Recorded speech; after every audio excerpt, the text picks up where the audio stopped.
est intéressant de constater que ce procureur instrumentalise son pouvoir sur la presse pour répandre, outre des calomnies gratuites, ses mensonges calculés. Mensonges qui constituent les bases mêmes de notre mise en inculpation. Tu peux nous donner quelques exemples? Le plus fort et récurrent concernant la manipulation des dates. Tu as pris contact avec Léa le 13 août 2012. Nous avons rencontré sa mère à Agen le 28 août 2012 pour lui donner des nouvelles de ses enfants et étudier ses réactions.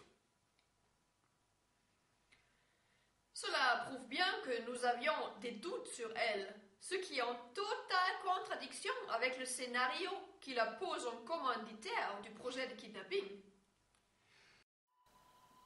Précisons entre parenthèses qu'aujourd'hui, après le déchaînement de l'Inquisition, parce que nous nous intéressions à l'affaire de Sandrine Gachadois, nous n'avons absolument plus aucun doute sur la véracité des crimes dont elle voulait protéger ses enfants. Et aujourd'hui, nous comprenons mieux l'origine de l'absence de souvenirs de Léa. Absolument. Et cela est à confronter avec les affirmations du procureur Coindeau. Ainsi, dans le Sud-Ouest, les enfants ont été approchés début septembre par un couple et le groupe possédait leur emploi du temps complet. Le groupe, c'est alors nous deux. C'est ça, l'association de malfaiteurs. Le même jour dans l'Est républicain, le lendemain de ton incarcération. En septembre, un couple a été aperçu qui suivait ses 3 enfants à la trace, indique le procureur de Saintes, Philippe Coindeau. Un rapt se préparait peut-être, enchaîne le journaliste. Jamais personne ne nous a aperçus suivant les enfants, évidemment. Sans quoi les gendarmes auraient été prévenus et nous aurions été arrêtés à cette période. Dans ce torchon, nous pouvons apprendre également que nous appartenons à un groupe autonome qui se constitue à la demande de parents pour enlever des enfants, a indiqué M. Coindeau. Là, le pseudo-journaliste nous précise bien que l'affirmation émane du procureur. Tu peux constater que les jeux sont faits. Il n'y a plus besoin d'instruire une enquête pour la manifestation de la vérité. Nous pouvons aller nous faire briser un procès d'inquisition joué d'avance puisqu'il est établi que nous sommes un groupe autonome de kidnappeurs d'enfants. Mais c'est à vomir. Et sur quoi se base le procureur pour sous-entendre que nous, alors toi et moi, sommes coutumiers de ce genre d'action? Les imposteurs instrumentalisent mon passé, sortant les faits de leur contexte, en les montant en épingle une fois déformés, et ils te mettent dans leur tableau avec Jérémy Léhu et Christophe Borja. Dans l'article de l'Est républicain du 27 octobre 2012, soit 2 jours après ton incarcération, le pseudo-procureur Coindeau réitère son mensonge favori, je cite. Un couple avait été aperçu en septembre qui suivait les enfants à la trace, a indiqué le procureur de Saintes, Philippe Coindeau. Apprécions l'évolution. Ça n'est déjà plus début septembre, mais courant septembre. Quand les imposteurs monopolisent le crachoir en interdisant toute défense, ils n'ont absolument plus de limite. Mais pourquoi est-ce si important pour ce procureur de mentir sur ce point? C'est très simple. Pour que l'accusation de projet d'enlèvement ne soit pas totalement irrecevable, il faut commencer par démontrer qu'au moment de notre neutralisation, nous étions sur le coup. Donc il est évident que neutraliser, en ce qui me concerne, le 22 septembre, soit 6 semaines après ta prise de contact avec Léa et à quelques 800 km de là sur une autre enquête, ça ne peut pas tenir. Il fallait donc que cet imposteur y remédie en créant une confusion entre ces 2 événements et surtout en trichant sur les dates pour les rapprocher. Et nous voyons bien avec ce genre de déclaration que c'est l'objectif recherché. Je cite. Journal Sud-Ouest du 13 novembre 2012. Cette préparation d'enlèvement, découverte par les gendarmes, a permis l'arrestation de 4 personnes, dont la mère de famille, et leur incarcération, avant qu'ils ne passent à l'acte. Autrement dit, le 22 septembre, nous préparions l'enlèvement des enfants de Sandrine Gachadois depuis l'autre bout de la France, et ce contrôle inopiné, 6 semaines après que tu aies tenté d'interviewer Léa, aurait interrompu notre action criminelle. Je comprends alors pourquoi, dans mon dossier pénal, j'ai trouvé le procès-verbal des gendarmes qui raconte que des relevés de position GPS par les enquêteurs nous auraient localisés en septembre 2012 autour de l'école des enfants. On est là en plein scénario. Là, il est question de faire croire qu'en septembre 2012, nous tournions autour de l'école des enfants. En fait, nous n'avons même pas la moindre idée où se situe cette école et si les enfants vont dans la même école, car nous avons pisté les enfants pour interviewer la plus grande en août, en pleine période de vacances. Et les imposteurs mentent sur les dates pour faire croire que c'était donc en septembre, en période scolaire, que nous tournions autour des enfants. Je comprends tout, car il n'y a aucune logique au fait que l'on tourne autour des enfants en période de vacances si on a le projet de les enlever en période scolaire. C'est effectivement l'objectif de ces mensonges. Rapprocher l'épisode de la rencontre avec Léa du 13 août et celui du contrôle inopiné du 22 septembre, jusqu'à créer la confusion entre les deux événements, donc créer des éléments à charge à travers un montage crapuleux. En fait, il est très facile de vérifier qu'en septembre, nous étions dans les Bouches-du-Rhône avant d'aller à Bollandose, en Franche-Comté, et que les relevés faits à partir des bornes de téléphonie mobile ne peuvent pas établir autre chose. Je voudrais citer un passage du procès-verbal d'investigation, code D65, de mon dossier pénal que j'ai recopié, très explicite en ce qui concerne la manipulation. Il dit que, d'après les relevés des bornes de téléphonie, faites sur la base des cellulaires saisis, nous avons été localisés dans les départements suivants: Charente-Maritime, Doubs, Lot-et-Garonne, Gare, Dordogne, Bouches-du-Rhône, Tarn-et-Garonne, avec le commentaire suivant. Il apparaît que des surveillances et observations avaient été effectuées sur certains de ces secteurs et que ces individus avaient l'intention de procéder à l'enlèvement d'enfants. Vous voyez ce que je veux dire quand je vous parle de procès d'intention. L'enquête judiciaire n'est qu'un vulgaire simulacre pour le montage du dossier à charge.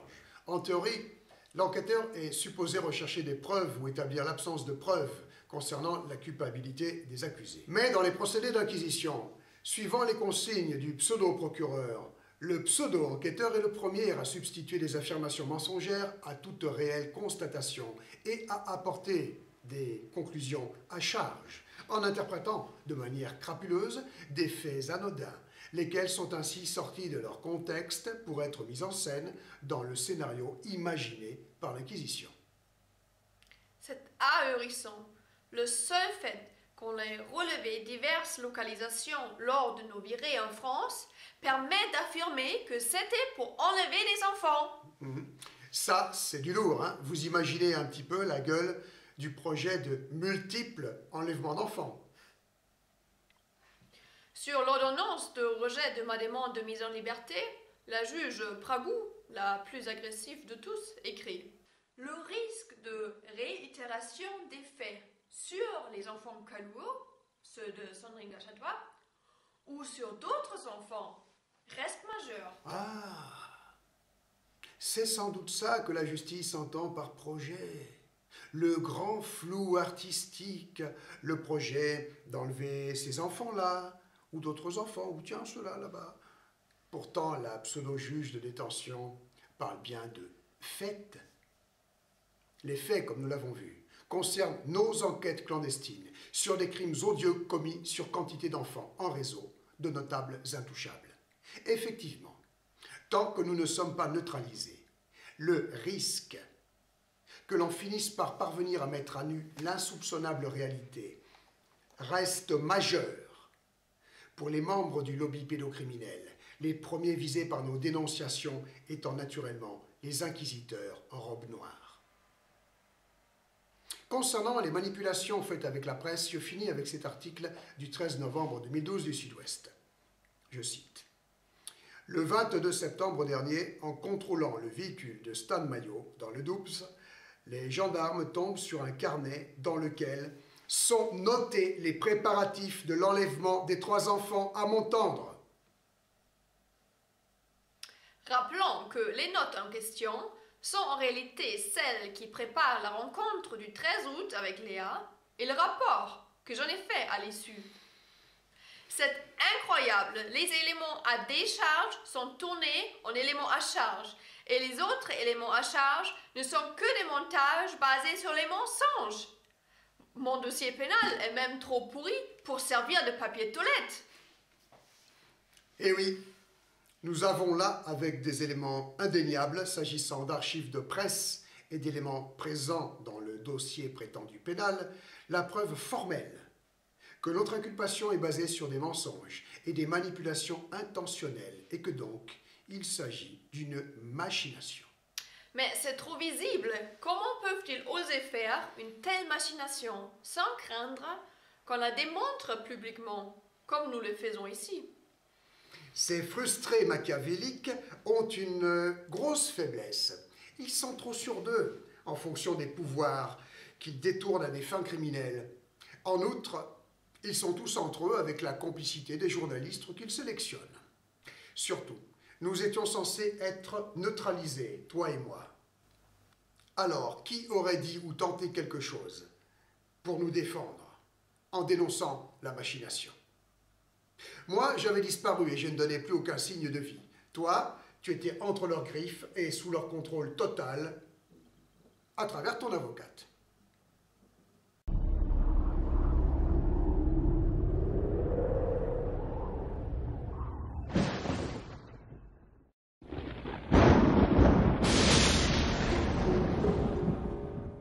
Voici l'essentiel des interdictions de mon ordonnance de mise en liberté provisoire. Sous peine de réincarcération, interdiction de diffuser des messages par Internet sur les sites RRR, Pédopolis, les Amis de Stan Mayo, ou tout autre site ayant un lien quelconque avec la lutte contre la pédophilie. Interdiction de communiquer d'une façon quelconque sur des questions liées à la pédophilie. Ce que nous dénonçons étant le cœur même de l'argument de notre défense, le thème de la pédophilie est naturellement incontournable. Donc interdire à l'accusé de parler de pédophilie revient ici à lui interdire toute défense. Aucune chance que tu ne te défendes en frappant là où il le fallait, puisque la consigne était que tu te fasses toute petite en espérant la clémence des juges. Et nous n'avons aucune illusion à nous faire. Le procès sera dans le même état d'esprit, avec le même objectif, nous briser pour faire un exemple. Allez, pour finir ce zoom, car il y a beaucoup de matière, croyez-moi, un petit dernier. Article du Sud-Ouest du 13 novembre 2012 qui donne la parole au baveux de l'ex de Sandrine Cachadois pour calomnier tous les accusés, naturellement, principalement la pauvre femme, et s'exprimer même sur le RRR, tiens. Apprécions le sous-titre. Un groupe séditieux. Daniel Picotin, le baveux de service. Lui n'en croit pas ses oreilles. On est en présence d'un réseau puissant qui soutient la théorie folle d'un complot de pédocriminels. J'aimerais bien qu'on me dise qui est dans la théorie de complot. Et apprécions cette affirmation-là. On ne sait pas comment Sandrine Cachadois est rentrée en contact avec le RRR. Mais toujours est-il qu'elle avait réussi à convaincre ses activistes de passer à l'action. C'est amusant tout de même, hein? On ne sait pas, mais on affirme. Le principal, c'est de convaincre le lecteur de la culpabilité des cibles à travers ce genre d'invention totalement crapuleuse. Car c'est moi qui étais rentré en contact avec la malheureuse mère de famille, et bien dans le seul but de l'interviewer, de faire une enquête sur son affaire. Rappelons que, je cite, « La mère de famille qui souffrirait, d'après les experts, de troubles psychiatriques, est persuadée que ses enfants sont victimes de pédophilie. » Je cite toujours. Selon les médecins croisés en prison, bah oui, hein, son comportement tend vers la paranoïa. Je cite toujours. Tous les rapports d'expertise psychiatrique ont conclu à des bouffées délirantes. Merci à nos excellents experts et à nos bons journalistes comme ce Stéphane Durand et ce Fred Jiménez.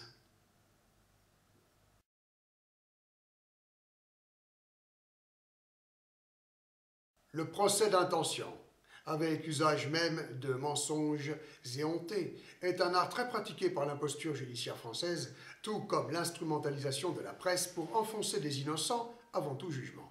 Dans ce registre-là, le tableau est mis en forme sur mesure avec le profil des accusés. Toujours dans la presse, les malfaiteurs associés étaient présentés par le procureur Coindo comme des gens sans activité, fréquentant les sites internet qui parlent de pédophilie. Des activistes sans activité. Ben oui, entendez par là des attardés mentaux désœuvrés, juste bons à s'abrutir sur internet avec des légendes urbaines. Mais toi, Stan, tu es le gourou mythomane et charismatique qui entraîne des esprits influençables dans tes délires. Et ton passé revient en force, s'agissant de ton passé de kidnappeur. Comme nous l'avons déjà compris, à défaut de quelque chose de plus sérieux et concret, c'est même mon passé de kidnappeur qui va en fait donner le plus de corps à l'inculpation. La preuve que j'ai eu le projet d'enlever les enfants de Sandrine Cachadois. Je suis un maniaque du kidnapping, déjà maintes fois condamné. Et oui, et du coup, nous sommes un groupe autonome qui enlève des enfants à la demande des parents. Ainsi donc, ça n'est pas seulement ma tentative désespérée de protéger le petit Vincent en 2006 du réseau perpignanais qui refait surface comme élément à charge, mais également cette opération de 2004 de Madagascar, cette tentative d'exfiltrer des enfants séquestrés à Madagascar par leur père, un mafieux malgache. Mais là, la presse parle bien de kidnapping, même si elle précise au nom de l'amour, c'est-à-dire l'amour maternel. Même le mieux intentionné du monde, un journaliste est le premier à commettre ce genre d'erreur sans en mesurer les conséquences, n'étant pas juriste. Effectivement, mon opération de l'époque pouvait, en vertu de sa forme, s'apparenter à un kidnapping. Mais les enfants qui m'ont suivi de plein gré dans l'espoir de retrouver leur maman étaient bien séquestrés par leur géniteur à Madagascar au mépris de décisions de justice qui en attribuaient la garde exclusive à leur maman. Et je précise que la maman et les fillettes avaient la double nationalité franco-malgache et que les dites décisions de justice émanaient de tribunaux malgaches, mais également français. Donc, c'était au ministère des Affaires étrangères français d'intervenir pour faire rétablir les droits de cette petite famille. Et évidemment, ils s'en foutaient éperdument.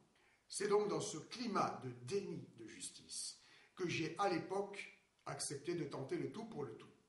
Alors, pour clore cette petite parenthèse, je pose cette question claire. Qui des deux est le kidnappeur? Entre celui qui séquestre des enfants dont il n'a absolument pas la garde officielle et celui qui tente de les rendre à la personne qui, elle, en a la garde officielle. En tout cas, tu es expert pour te mettre dans des situations dont tu ressors vivant seulement parce que tu as beaucoup de chance. Que ce soit pour essayer de rétablir la justice, comme quand tu étais plus jeune, ou faire éclater une vérité impossible, tu en prends toujours plein la figure. C'est un peu normal en fait. Il est évident que ce genre d'action citoyenne trop isolée, en marge des institutions qui nous trahissent en permanence, sont de nature à encourrousser les pourritures qui les gangrènent depuis les sommets de la pyramide sociétale.